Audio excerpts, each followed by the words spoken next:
Bulbs replace 60-watt bulbs. They're soft white 3000K, which is in the middle of brightness. They give off 550 lumens, which is really bright. The 330-degree beam spread.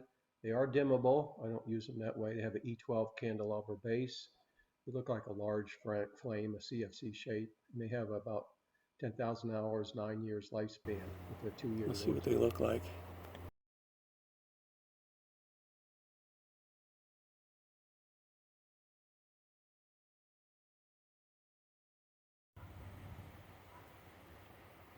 They look really nice. The little frosted glass. I had to put them in and take them out a couple of times and screw them down in tighter because the base of these is longer than my old incandescent bulbs.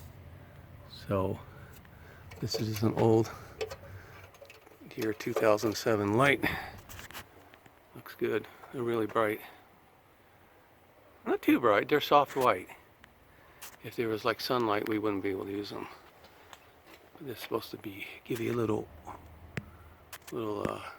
aura.